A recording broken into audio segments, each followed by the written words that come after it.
दिल्ली के press club of India में Indo फ़लस्तीनी solidarity network द्वारा एक कार्यक्रम का आयोजन किया गया। इस कार्यक्रम में मौजूद कई वरिष्ठ जो पैनलिस्ट रहे, उनमें विनीत तिवारी हैं, जिन्होंने हाल ही में इज़राइल का दौरा किया था और वो उन्होंने बताया कि किस तरह इज़राइल फ़लस्तीन के लोगों पर अत्याचार कर रहे हैं, किस तरह फ़लस्तीन जिनके लोग हैं, वहाँ रहने पर मजबूर हो रहे हैं जबकि उनका देश है। तमाम तरीके की उन्होंने बातें बताई। आइए सुनते हैं उन्होंने क्या कहा। कमर जया और आप सभी को बहुत सम्मान के साथ आदाब। और ये कि मैं अपना परिचय आमतौर पर सबसे पहले पोएट के रूप में देता हूँ कि मैं कवि, हालांकि मैं कवि के रूप में ज़्यादा ख्याति प्राप्त नहीं हूँ, लेकिन कलाकार। तो वहाँ मुझे फ़लस्तीन में जाने के बाद मैं गया कैसे, वो एक अलग वो है। मैं इंडो पैलेस्टाइन सॉलिडेरिटी नेटवर्क की तरफ से नवंबर में वहाँ एक अंतर्राष्ट्रीय मीटिंग जो दुनिया के करीब 23 मुल्कों के लोग वहाँ इकट्ठे हुए थे, जो अपने अपने टूरिस्ट वीजा पर इकट्ठे हुए थे, जो ये एलानिया तौर पर वहाँ ये नहीं कहती थे कि हम इस वजह से जा रहे हैं। वो सब लोग वहाँ इकट्ठा हुए थे। तो उसमें मैं एक ऑड मैन आउट इकलौता इंसान था, क्योंकि ना तो मैं मुसलमान था, ना यहूदी था और ना ईसाई था। तो ये बात इजराइल को समझाने में, उनके वीज़ा वालों को भी समझाने में बहुत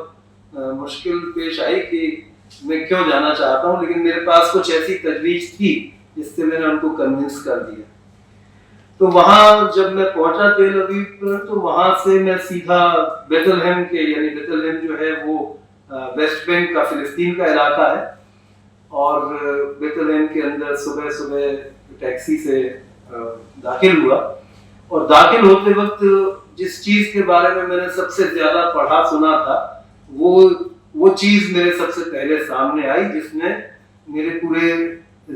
जिसमें सिहरन पैदा कर दी, और वो थी दीवार। फिलिस्तीन और इजराइल द्वारा बनाई गई फिलिस्तीन में जो दीवार है वो ईगल वॉल कही जाती है, और इस नाते वो सारी दुनिया में ईगल वॉल के नाम से कुख्यात है। लेकिन मेरे ख्याल से मैंने दुनिया में उससे खूबसूरत दीवार और कोई नहीं देखी होगी, क्योंकि फिलिस्तीन की तरफ जो हिस्सा पड़ता है, क्योंकि एक दीवार उन्होंने बनाई,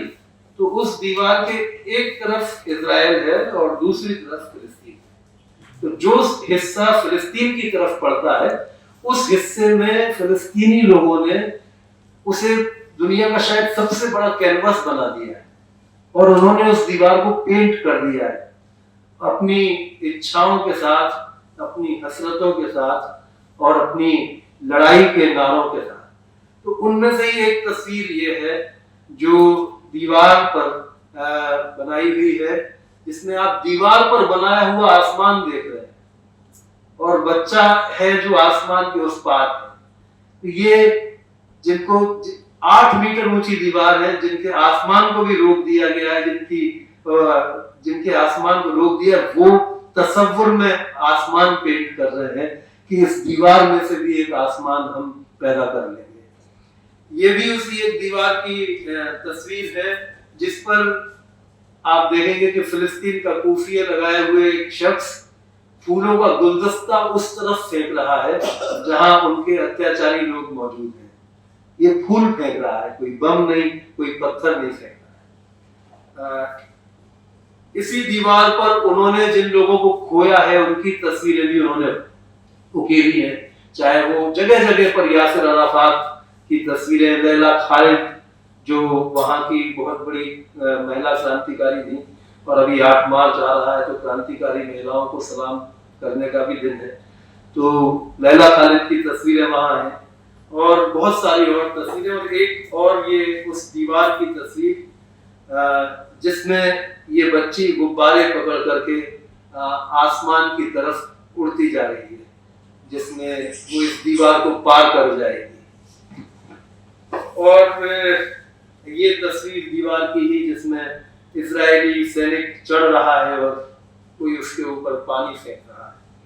अपने घर में से। ऐसी बहुत सारी तस्वीरें, क्योंकि ये दीवार जो है ये आपको अचानक कहीं पर भी मिल जाती है। बेथलहेम शहर जो है वो 3 किलोमीटर बाय 3 किलोमीटर यानी 10 स्क्वायर किलोमीटर के इलाके में फैला हुआ है मुश्किल से। आप एक तरफ से शुरू करेंगे तो आधे घंटे में आप शहर पार कर जाएं अगर गाड़ी से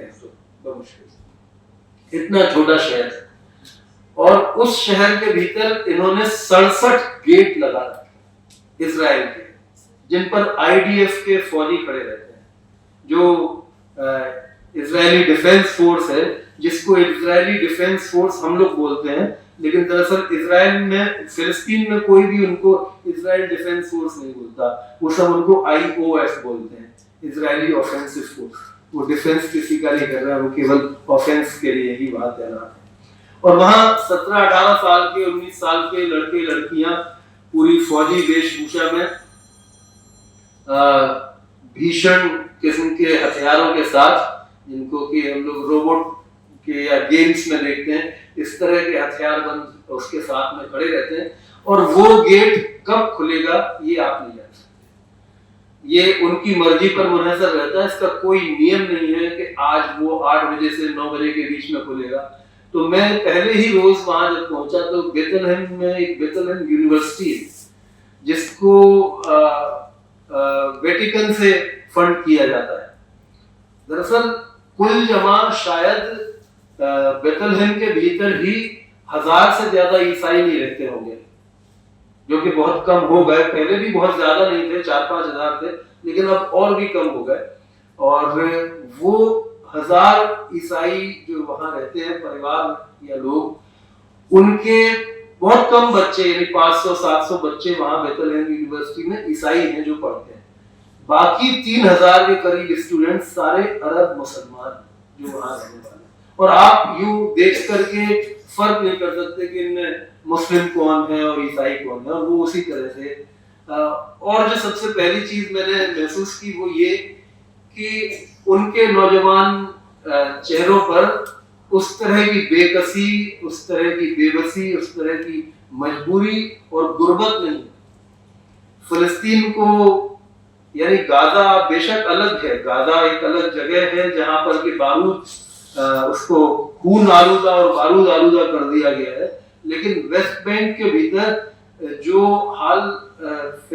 इजराइल ने गाजा का किया है, वो हाल सिलसिलेवार तरह से छोटे छोटे दिनों में किया जाता है। यानी वहां अगर उन्होंने 3 बरस में, कहते हैं कि ये संख्या 3 गुना भी हो सकती है, क्योंकि रबल्स में मलबे के भीतर कितनी लाशें और दबी हुई हैं उसका कोई इल्हाम नहीं। लेकिन ये समझ लीजिए कि जो उन्होंने 3 बरस में किया वो यहाँ 30 बरस में कर, या जब से करते ही आ रहे। तो ये दूसरे रोज जब मैं वहां पर था तो मैंने देखा कि एक बहुत बड़ा एक कॉरिडोर किस्म का बना हुआ है, और उसके जरिए इजराइल जो जमीनें हैं उनके ऊपर कब्जा करता जा रहा है। तो एक रास्ता गुजरता है जो इजराइल के इलाके से इजराइल के दूसरे इलाके तक जाता है, बीच में फिलिस्तीनी इलाके पड़ते हैं जिनको वो कैप्चर करते जा रहे हैं, और उसे, उस रास्ते को दोनों तरफ से बंकर बंद ढक दिया गया, ताकि जो लोग इजरायली उसमें से गुजरे उनको इधर उधर देखने की भी जरूरत ना हो, और फिलिस्तीनियों के साथ उनका कोई कांटेक्ट ना हो। ये बहुत एक अलग किस्म का एक ऐसा समाज जो अपार्थाइड की तरह नहीं, अपार्थाइड ही है, और शायद सबसे भयानक किस्म का अपार्थाइड जो मैंने वहां पर देखा। ये मैंने सुना था, लेकिन जाकर के जो मुझे देखने को महसूस हुआ वो ये कि न केवल उनके लिए वाहनों की नंबर प्लेट अलग है जो फिलिस्तीनी लोग हैं, बल्कि उनके चलने के रास्ते भी अलग हैं। वो उन रास्तों पर नहीं चल सकते जिन पर इजरायलियों को चलने का, उनके लिए अलग रास्ते बने हुए हैं जिन पर फिलिस्तीनी जा सकते। और उसके बाद इस पर भी तुलना ये कि वहां लाल रंग में बड़े बोर्ड लगे हुए हैं कि आगे फिलिस्तीनी गांव है, सावधान रहे। यानी सावधान जिससे रहना है वो खुद ये लोगों के सामने प्रोजेक्ट कर रहा है कि आगे कोई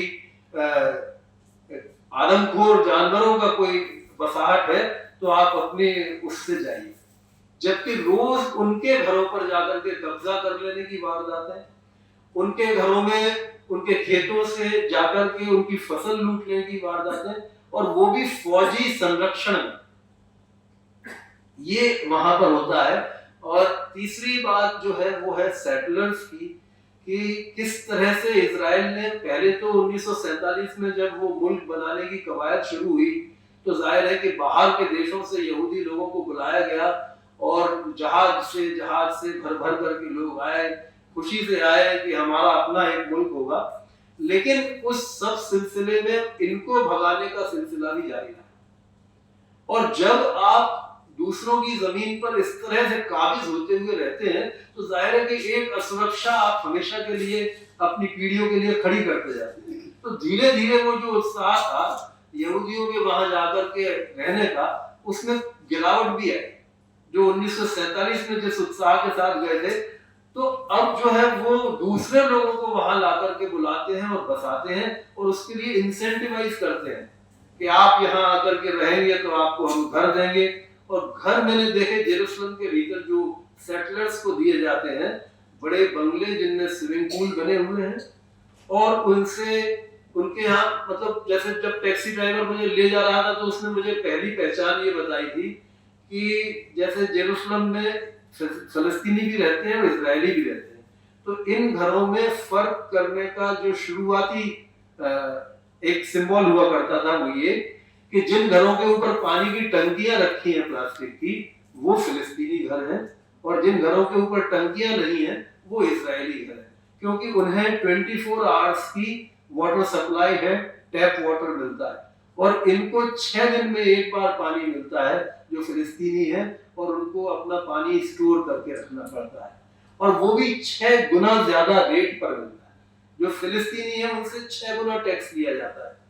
और वो उस चीज का टैक्स लिया जाता है जैसे नगर निगम तो म्युनिसिपल कॉर्पोरेशन टैक्स लेता है, लेकिन उनको सुविधा कुछ नहीं देता। टैक्स तो लेंगे लेकिन आपके साफ सफाई करने का जिम्मा आपका खुद का ही है। तो ये हालत और अपार्थाइड का मेरे ख्याल से जब हम लोग बेथलहेम से जॉर्डन वैली की तरफ जाते हैं तो जॉर्डन वैली में नद सागर है, वहां पूरा एक रेगिस्तानी इलाका है, और दुनिया के सबसे ज्यादा पानी की कमी वाले इलाकों में जॉर्डन वैली का रेगिस्तान शामिल होता है। हमने वहां देखा कि जो बेदुइन हैं, जिनको बद्दू हम लोग कहते हैं, सईदा जी ने कहा बद्दू लोग रहते हैं, तो वो बेदुइन लोग जो आदिवासी की तरह से नोमैड्स हैं, घुमंतू लोग हैं, जो अरब के घुमंतू लोग हैं, वो उन लोगों को अपनी हजारों वर्षों की जो संचित ज्ञान है उसकी वजह से उन्हें पता रहता है कि इस रेगिस्तान में पानी कहाँ पर है, नीचे अंडरग्राउंड वाटर कहाँ है, और उस पानी के पते को वो जानते हैं, और उन लोगों से उनकी बस्तियां, उनके गांव हैं छोटे छोटे, वहां सेटलर्स को ला करके बसाया जाता है। सेटलर वहां आकर के उन्हें उनके पहले जानवर छुड़ाते हैं, उनको बेइज्जत करते हैं, मारते पीटते हैं, भगा देते हैं, उन्हें मजबूर कर देते हैं कि वो भाग जाए, और उन्हीं के खिलाफ पुलिस कही है आईडीएफ, वो केस दर्ज करती है, जो फिलिस्तीनी लोग हैं उन्हीं के खिलाफ केस दर्ज किया जाता है। और किसी ने बताया कि फिलिस्तीन में कन्विक्शन रेट जो है वो 99% है, मतलब इजराइल में अगर फिलिस्तीनी लोग पकड़े गए हैं तो 99% मामलों में उन्हें ही दोषी ठहराया जाएगा। और चाहे उनके यहाँ कानून में, संविधान में एक नियम लिखा हुआ है कि कोई भी फिलिस्तीनी अपने घर की ईंट भी रिपेयर नहीं कर सकता बिना इजरायली प्रशासकों की मदद के। तो वो जो इजरायली प्रशासक हैं वो उन्हें अनुमति नहीं देते, और अगर किसी ने कर लिया तो आप जानते हैं कि दुनिया की सबसे ज्यादा सर्विलांस वाली जो स्टेट है वो इजराइल है।